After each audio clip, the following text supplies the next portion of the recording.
All right, everybody, I'm back. This is the latest dent removal we are doing. There's a dent right across a crown, or excuse me, a body line causing a crown.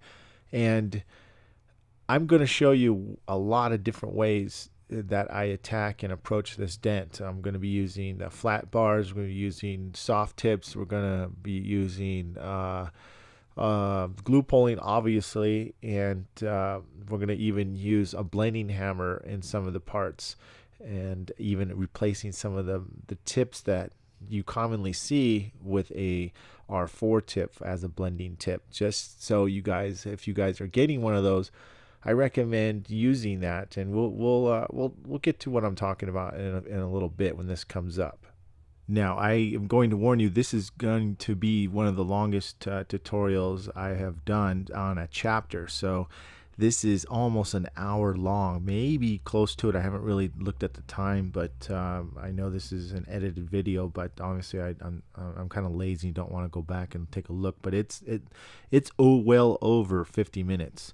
So make sure you are prepared to watch the whole thing, or maybe watch a little bit of it.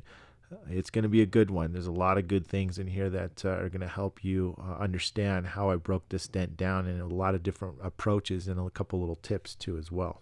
All right, so I've been mentioning and further in those other videos that you definitely want to place the tab right below the crown. We're using a Kiko tab, and this one I put a little too much. I don't know why, but you don't need to put that much glue, guys, especially if you're using the newer glue, the pink and the green. But anyhow, I'm in a controlled environment, perfect temperature. I place it underneath the crown. I fit the size. I dry fitted it to make sure it was going to place right in there and give me a good pull. Now, I didn't want to yank it because I could have really overstretched it, so I used a hand puller. Now, you can get any of these at Ultras, PDR Finesse, Dent Gear, I think even Dent Craft, and look how I'm pulling it.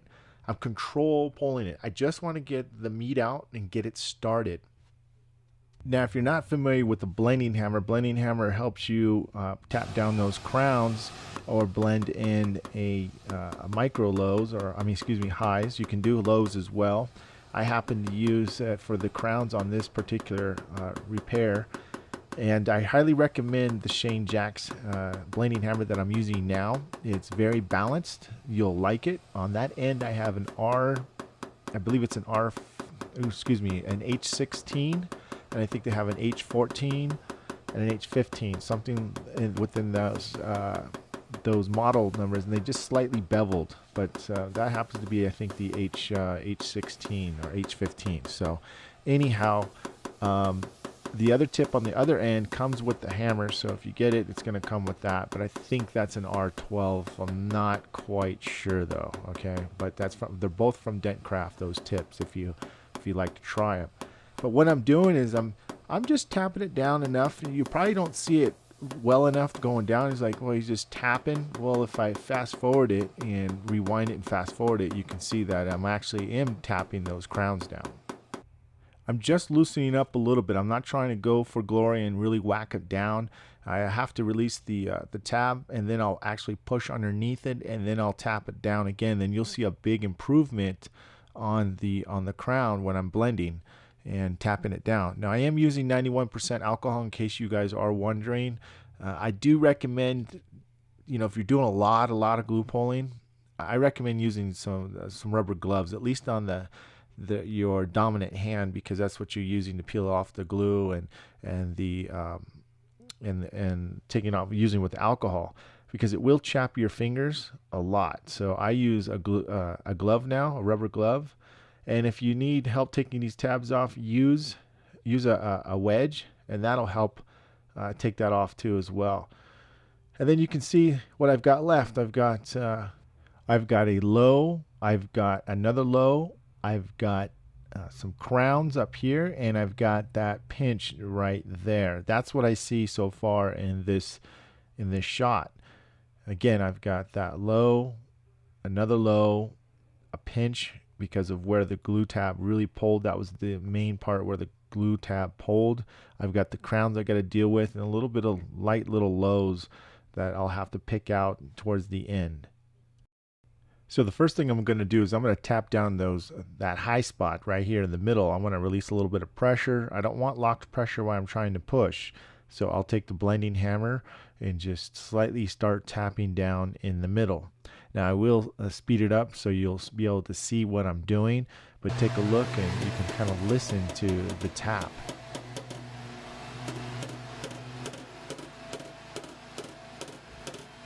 Now this is definitely going to take some practice to use a blending hammer if you haven't used one, but I do think very highly of it, and I think it's going to be a big asset if you are willing to learn it. This is definitely something that is going to take time and a lot of practice, but I find it very interesting and I am hooked on it. I use many different hammers, and I suggest get a few hammers. Start out with this one because this is one of the best in the first place. And usually, if you get used to one, you're kind of like your tool. You just stick with it. So, I recommend getting a few different blending hammers. And you can see now that I at least knocked down a little bit of that high, enough where I can start pushing too as well.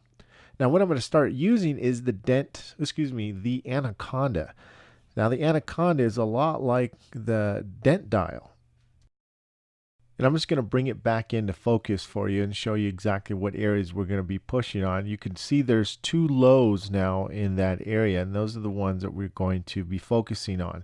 Now, if you're lucky enough to have a Anaconda and this swivel head pivot soft tip, actually it's a leather round tip, it's great for pushing and pushing out these dents. It does not create high spots. It's super good.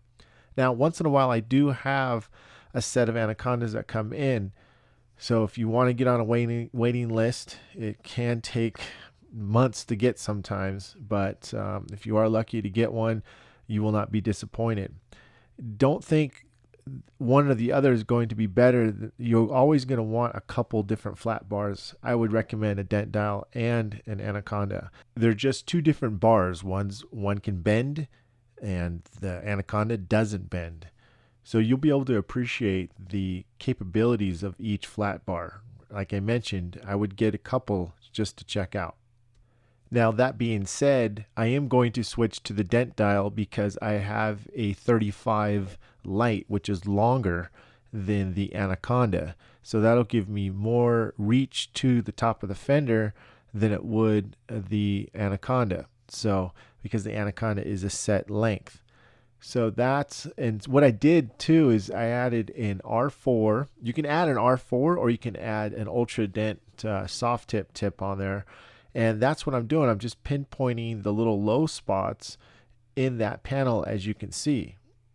Now be aware, don't try to push everything all at once. If it's not cooperating, it's telling you something. Something's pinched, something's high. You're going to have to tap down.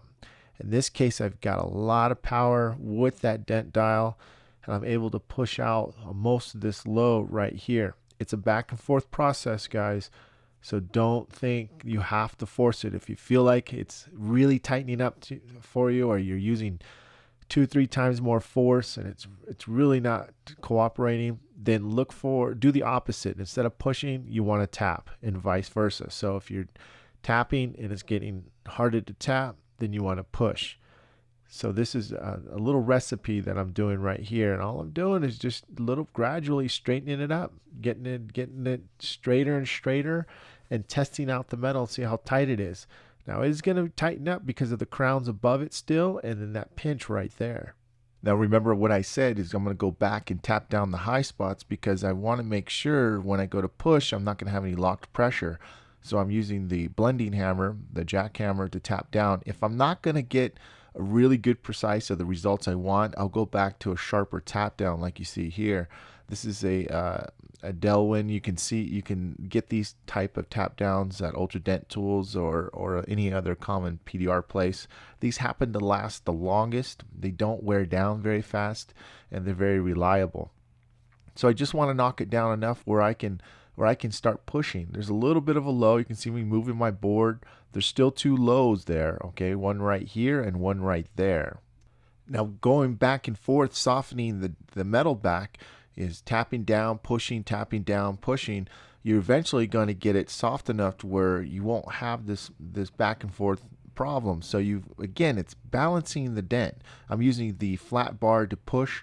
As you can see, as I mentioned, I really like using that flat bars on the fenders.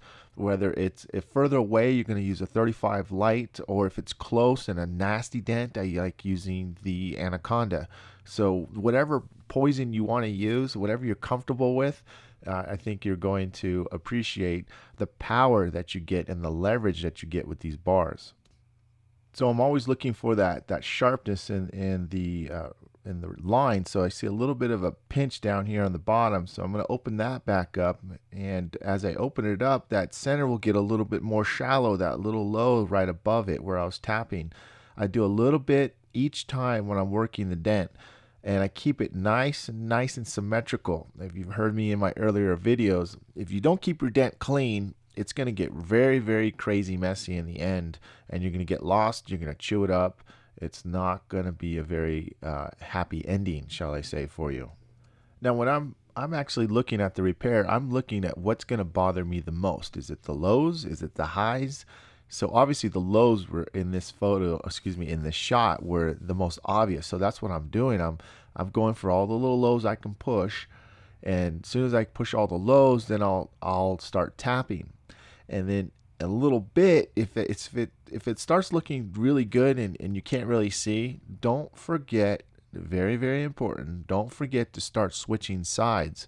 You can't get too comfortable by one side, because it's going to look lopsided. It's going to look really great from the only angle that you're pushing or tapping down. Even if you can't push from the other up from both sides, you're going to have to switch to tap down, at least like I switched to right here, so you can see what it looks like from the other side. At least now you know, oh wow, I still got some work to do. I got to balance it out. So that's why I switch sides. I'm always moving the light, always changing positions. You're constantly cross-checking your work to make sure that it is clean as you can get it. If you don't cross-check and you don't move your board, you need to start getting into that habit. Really, that's the best habit you can do, because it's like detecting what is wrong with your reflection still, or what's wrong with the panel. Where is the dent hiding? And that's what you want to do. And that's what I did here. I switched sides. I'm tapping around. I'm making sure I can get everything I can from this angle and set it up for my pushes.